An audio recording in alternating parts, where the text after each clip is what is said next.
오늘 우리가 함께 나눌 말씀은 이사야 40장 말씀입니다. 40장 27절부터 31절까지 현대인의 성경으로 준비를 했습니다. 자, 함께 봉독하겠습니다.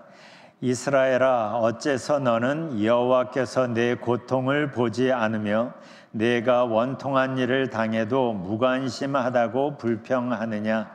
너희는 알지 못하느냐? 너희는 듣지도 못하였느냐? 여호와는 영원하신 분이시며 온 세상을 창조하신 분이시라는 것을. 그는 피곤하거나 지치지 않으며 그의 깊은 생각은 헤아릴 수가 없다. 그는 피곤한 자에게 힘을 주시고 무능한 자에게 능력을 더하신다. 청소년이라도 피곤하고 지치며 건장한 청년이라도 넘어지고 자빠지나 오직 여호와를 바라보고 의지하는 자는 새 힘을 얻어 독수리처럼 날개치며 올라감 것이요 달려가도 지치지 않고 걸어가도 피곤하지 않을 것이다. 아멘. 영화를 보면 많은 사람들이 등장을 하죠. 그리고 여러 상황들이 전개가 됩니다. 그런데 영화의 그 전체 흐름을 끌고 가는 스토리가 있죠. 그 메인 스토리 속에 그 영화를 만든 감독의 의도가 있고 관객들과 나누고 싶은 메시지가 거기에 담겨 있습니다. 영화를 볼 때 전체 흐름과는 관계없이 몇몇 강렬한 장면만 기억하는 사람들도 있지만 전체 흐름을 따라가는 사람들은 감독이 이 영화를 통해 하고 싶어하는 그 메시지를 좀 더 분명하게 만날 수가 있습니다. 왜 영화 얘기를 꺼냈냐? 성경도 이 부분에서는 비슷하다고 생각이 듭니다. 성경에도 많은 사람들이 등장을 하고 또 여러 상황들이 펼쳐지지만 성경 전체를 관통하는 흐름이 있어요.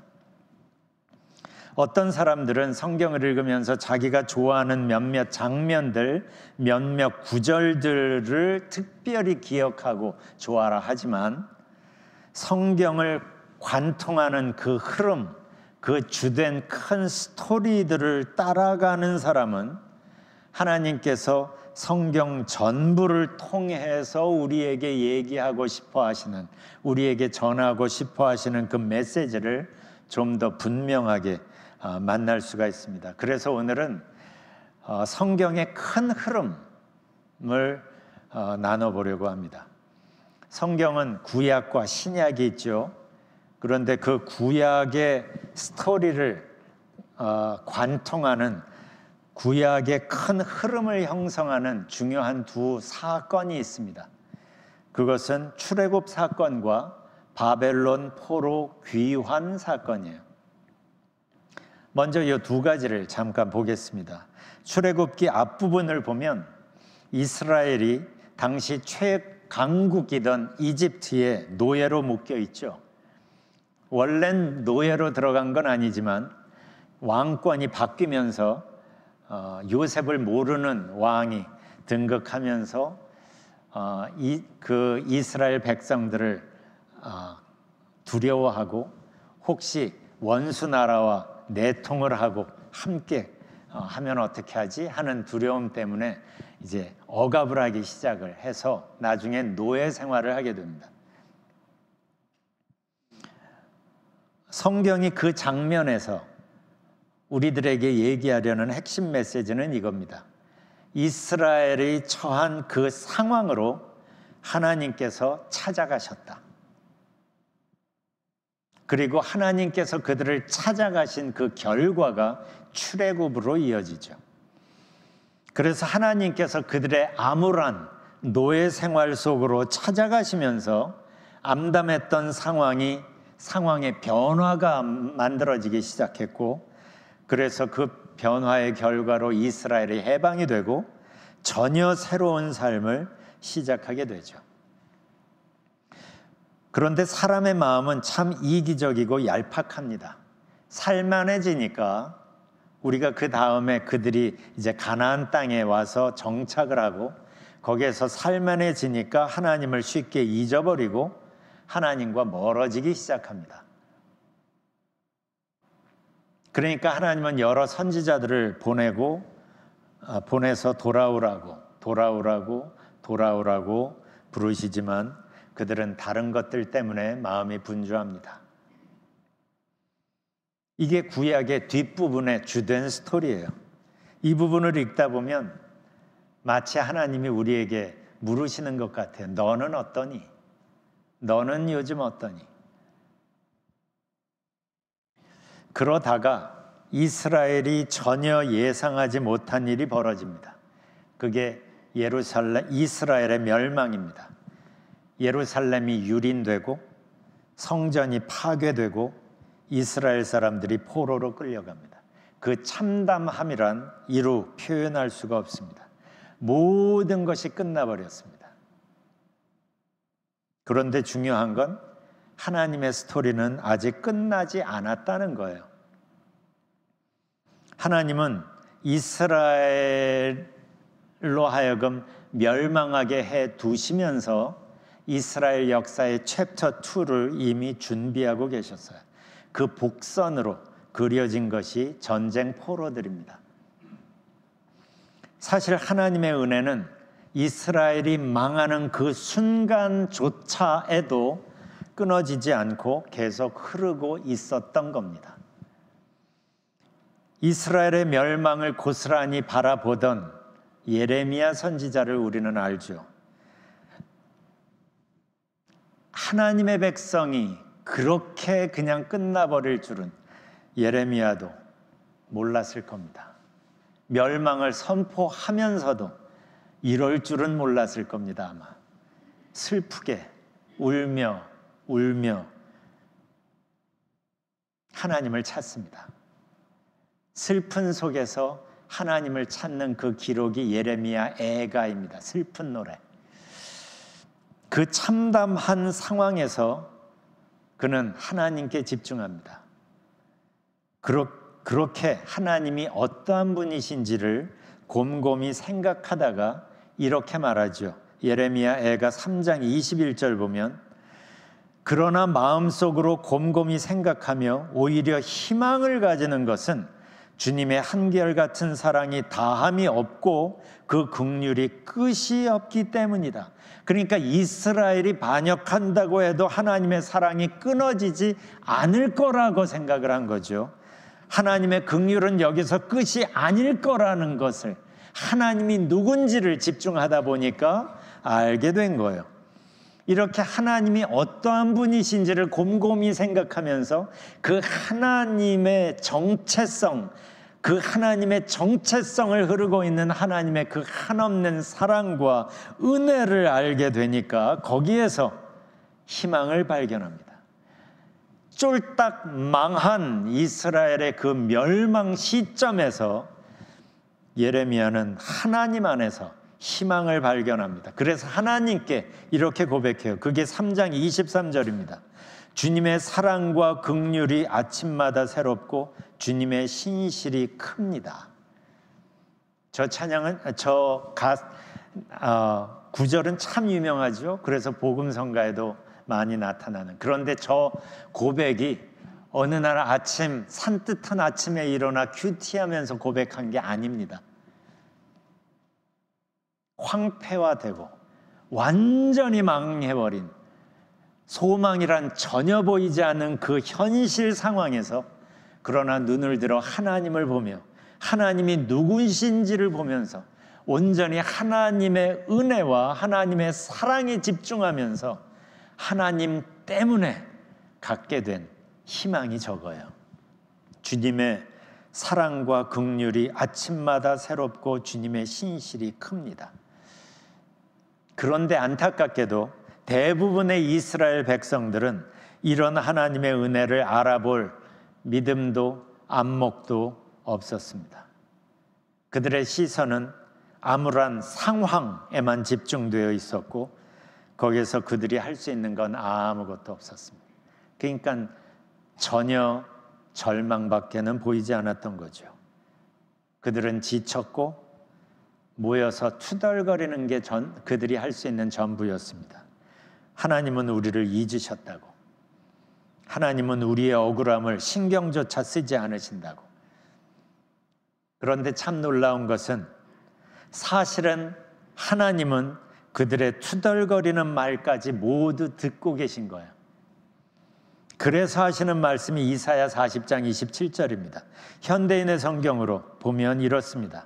이스라엘아, 어째서 너는 여호와께서 내 고통을 보지 않으며 내가 원통한 일을 당해도 무관심하다고 불평하느냐? 그러면서 하나님께서 그들에게 원하시는 걸 말씀하시는데 그게 그 뒤에 나오는 31절이에요. 오직 여호와를 바라보고 의지하는 자는 새 힘을 얻어 독수리처럼 날개치며 올라갈 것이요 달려가도 지치지 않고 걸어가도 피곤하지 않을 것이다. 자, 보세요.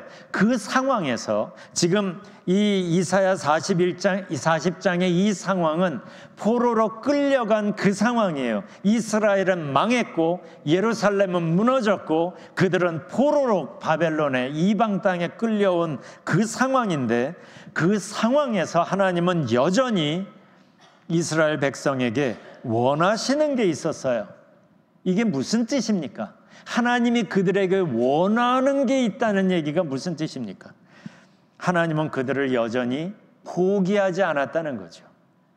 그 상황에서 그들이 하나님을 찾기를 기다리고 계시는 거예요. 그들의 상황이 얼마나 암울하고 절망적인가는 하나님께는 문제되지 않죠. 왜냐하면 문제보다 크신 하나님이시니까. 중요한 것은 그 상황에서 그들이 시선을 하나님께로 향하는 거예요. 그걸 하나님이 원하시는 거예요. 그래서 아까 읽은 31절을 우리 개역 성경으로 보면 이렇죠. 오직 여호와를 앙망하는 자는 새 힘을 얻으리니. 오직 여호와를 바라보고 믿는 사람은 새 힘을 얻는다는 거예요. 무슨 뜻이에요? 이 말씀을 하시는 이게 무슨 뜻입니까? 하나님께서는 하나님을 앙망하는 자에게 지금 새 힘을 주시려고 기다리고 계시는 거예요. 그들을 포기하지 않으시는 거예요. 그 이스라엘이 망한 건 그들을 향한 심판이 아니었던 거예요. 또 다른 은혜의 표현이었던 거예요. 그래서 오직 여호와를 앙망하는 자는 새 힘을 얻으리니 하시면서 하나님을 앙망하기를, 하나님을 믿음으로 바라보기를 기다리고 계셨던 거죠.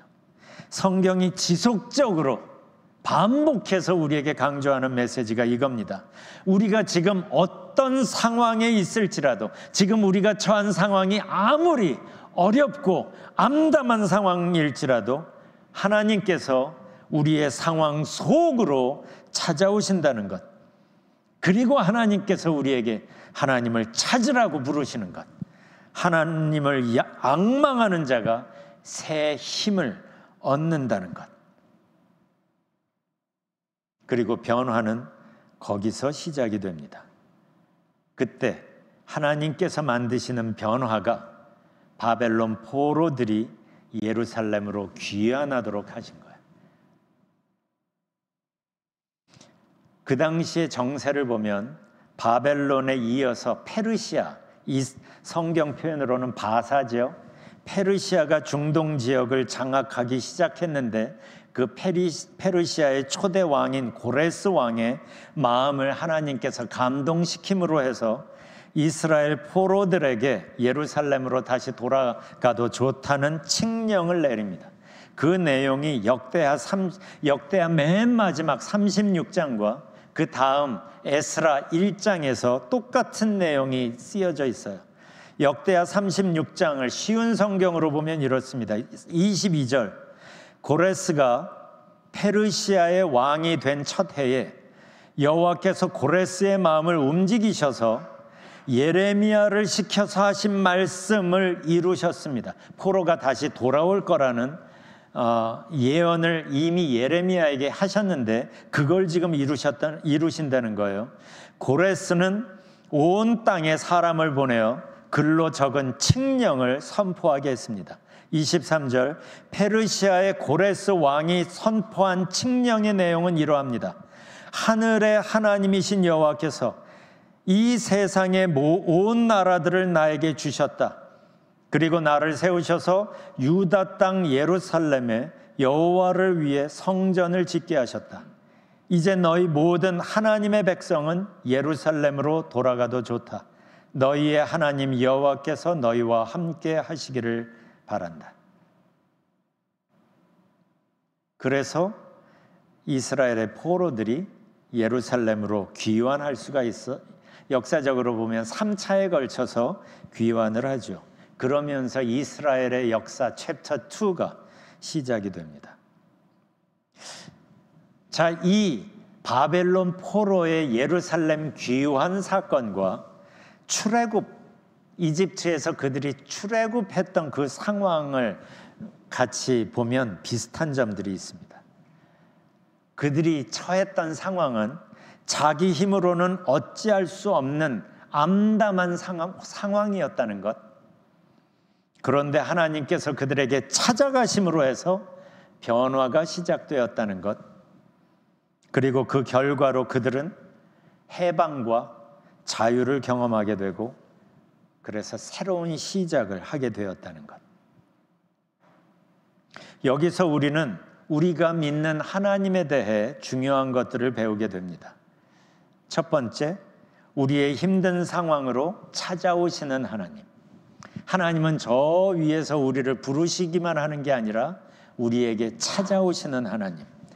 그리고 우리를 해방시키시고 진정한 자유를 주시는 하나님. 아무리 지금 우리의 현재 모습이 망가진 소망 없어 보이는 모습일지라도 회복시키셔서 새로운 삶을 시작하게 하시는 하나님.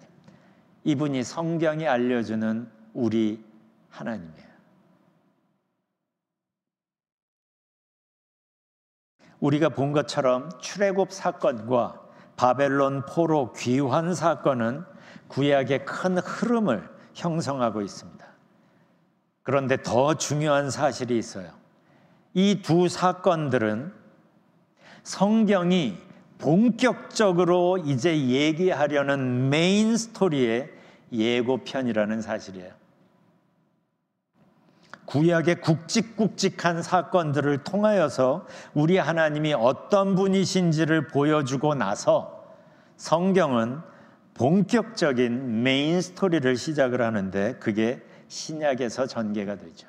예수께서 그리스도로, 메시아로 이 땅에 오시면서 성경이 얘기하려는 메인 스토리가 시작이 됩니다.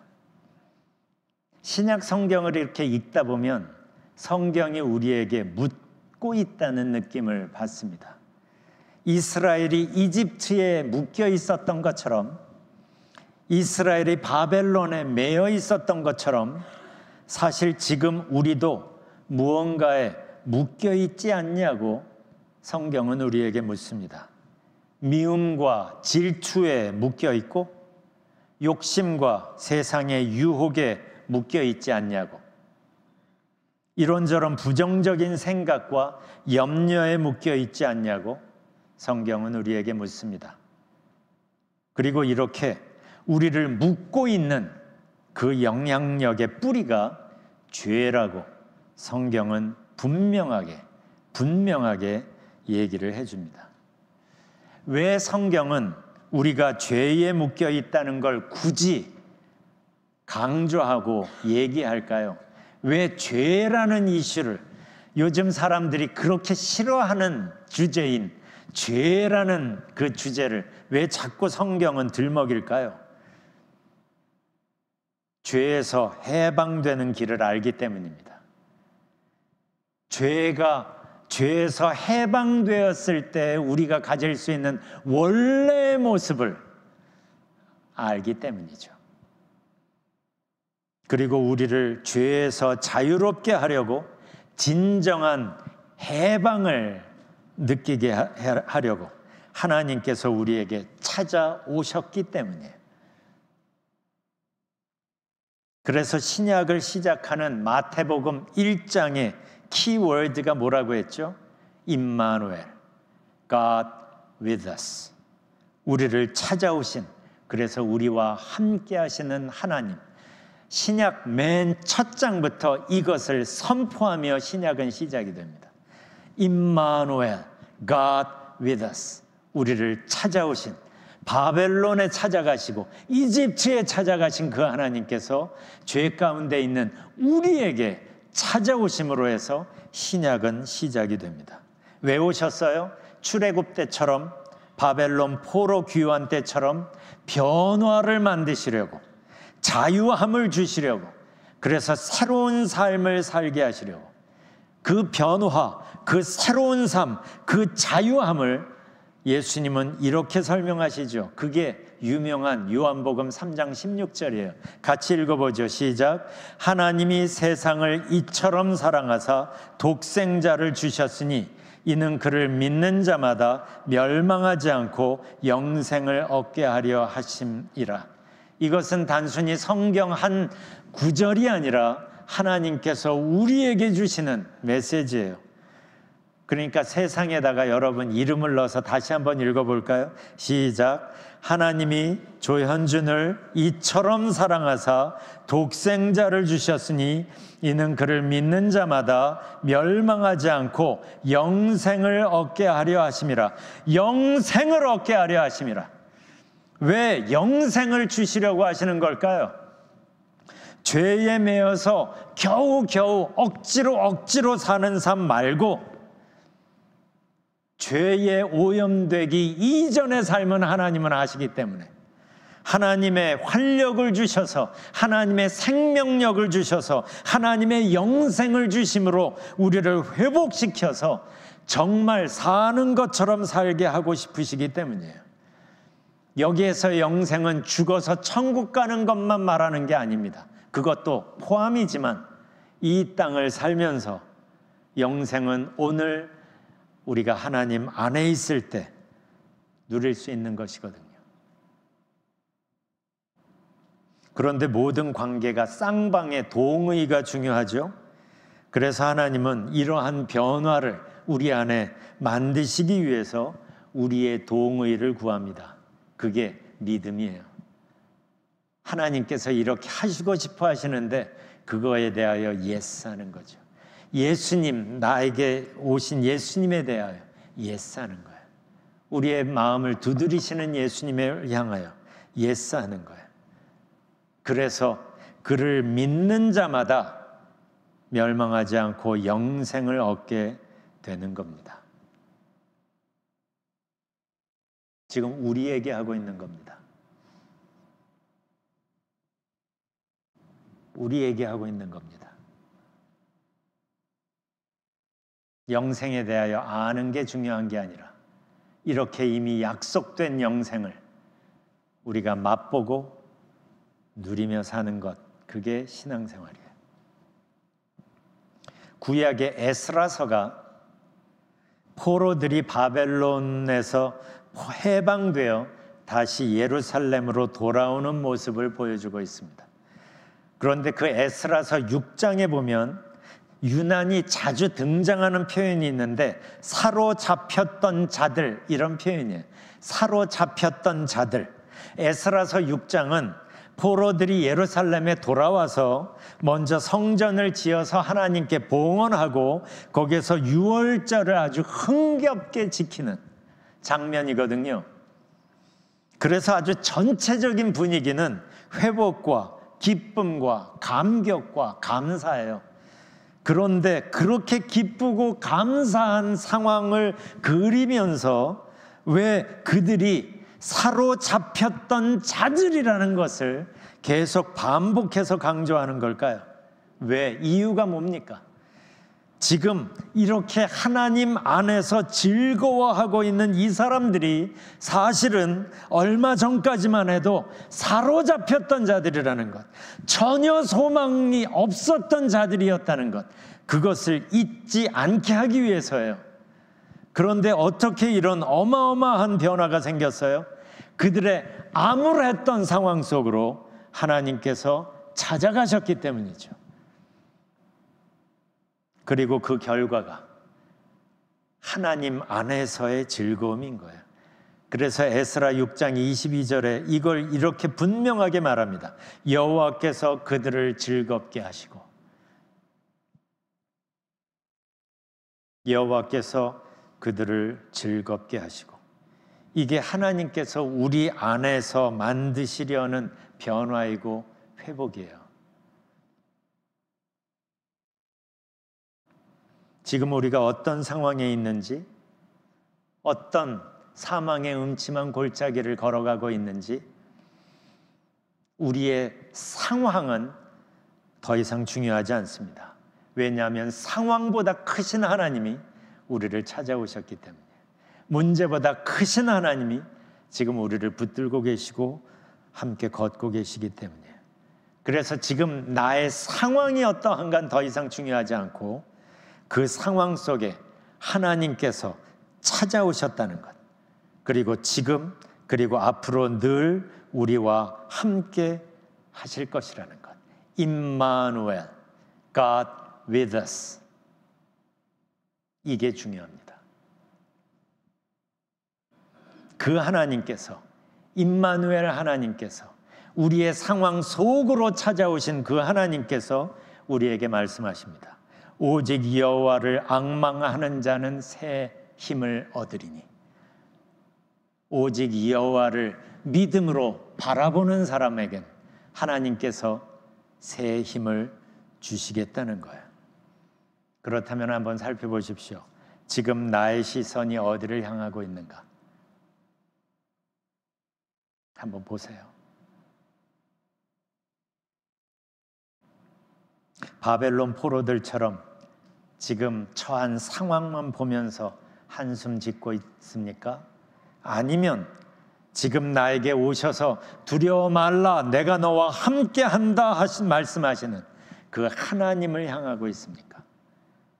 예레미야는 완전히 망한 그 상황 속에서 소망을 발견할 수 있었던 이유는 눈을 들어 하나님이 누구신지, 하나님이 어떤 분이신지, 하나님의 긍휼은 끊어지지 않는다는 사실, 하나님의 은혜는 끝나지 않는다는 그 분명한 사실 때문에 눈에 보이는 건 완전히 망한 상황에서 하나님을 향하여 찬양을 합니다. 지금 여러분의 시선은 바벨론 포로들을 닮았습니까? 아니면 예레미야를 닮았습니까? 성경은 선포하듯이 분명하게 말합니다. 같이 읽어볼까요? 시작. 오직 여호와를 바라보고 의지하는 자는 새 힘을 얻어 독수리처럼 날개치며 올라갈 것이요 달려가도 지치지 않고 걸어가도 피곤하지 않을 것이다. 제가 전에 저희 할머니 얘기를 나눈 적이 있죠. 저희 할머니는 그 옛날 소학교에도 가보지 못하신 분이었어요. 그래서 글을 읽지를 못하셨어요. 그래서 성경을 참 궁금해 하셨어요. 그리고 읽지도 못하는 성경을 계속 품에 이렇게 안고 계셨어요. 궁금해 하면서 성경을 쓰다듬으면서. 그러다가 어느 날 놀랍게도 성경을 읽기 시작하셨어요. 글자들이 눈에 들어오면서 읽어지더랍니다. 이런 놀라운 일들이 그 시대에는 종종 있었어요. 제가 중학교 때는 저희 부모님이 시골에서 목회를 하시느라고 할머니와 둘이 살았던 때가 있었습니다. 한자 한자 정성껏 성경을 읽으시던 모습이 굉장히 인상적이었어요.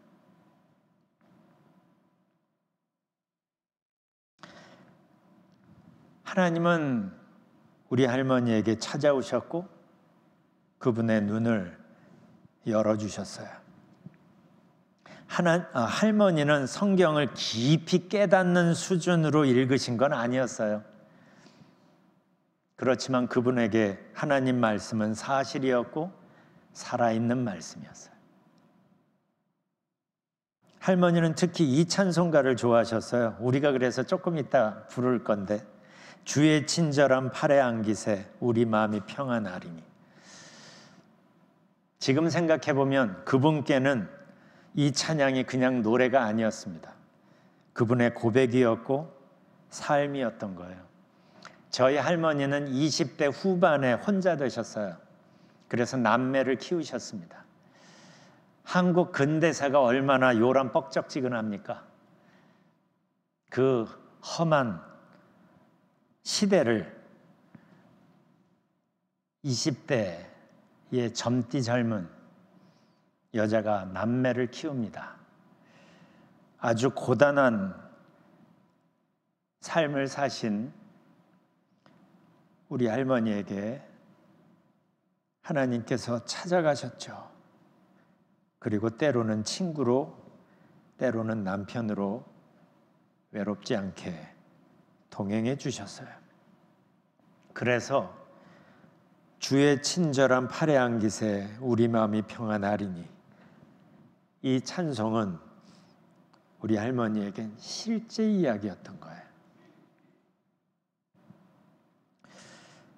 지금 여러분의 상황은 어떻습니까? 여러분은 지금 어떤 길을 걷고 있습니까? 중요한 건 성경이 우리에게 계속 지속적으로 얘기해 주는 건 뭐냐 하면, 하나님께서 우리의 사정을 아신다는 것, 우리의 상황 속으로 하나님께서 찾아오셔서 함께 하신다는 것, 문 두드리시면서 우리와 동행하시기를 원하신다는 것. 왜 문을 두드리실까요? 왜 우리와 동행하시기를 원할까요?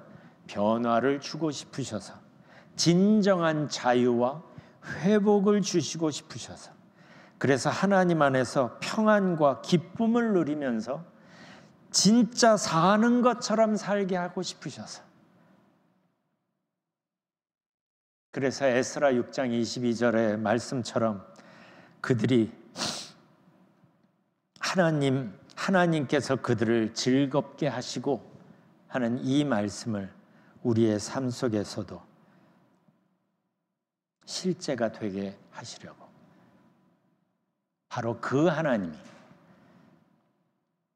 이스라엘을 이집트에서 탈출시키신 그 하나님이 이스라엘을 바벨론에서, 포로에서 다시 예루살렘으로 회복시키신 그 하나님이, 바로 그 하나님이 지금 우리를 찾아오셔서 우리에게 이렇게 말씀하십니다.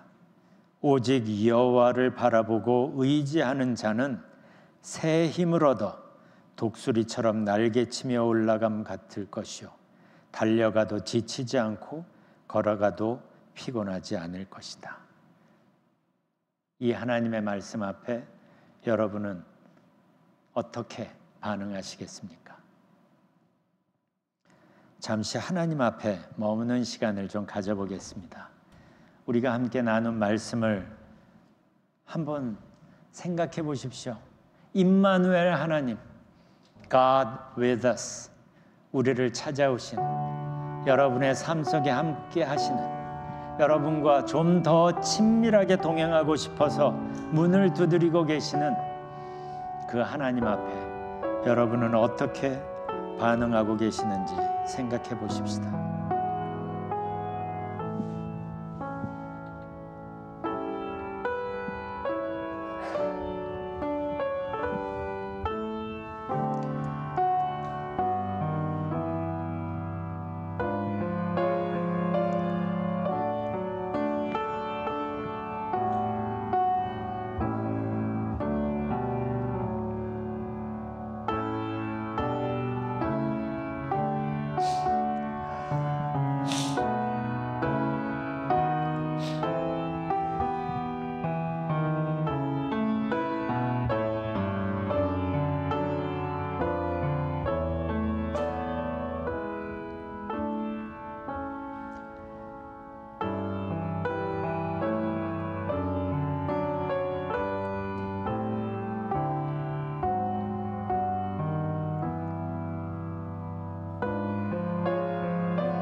이 아침에 우리가 하나님 앞에 반응하기를 원합니다.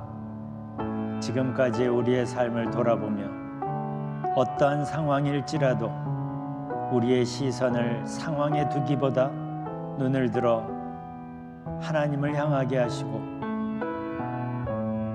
예레미야가 보았던 것처럼 하나님의 끊어지지 않는 은혜와 사랑에 초점 맞추게 하시고, 바로 그 하나님께서 나를 찾아오셔서 나와 동행하시기를 원하신다는 이 어마어마한 메시지 앞에 우리가 온 마음으로 반응하며 이 말씀 가지고 살기를 원합니다. 그래서 우리를 통하여 하나님의 사랑이, 은혜가 이 각박한 세상 속으로 흘러가기를 원합니다. 하나님, 우리를 사용하여 주세요. 예수님 이름으로 기도합니다. 아멘.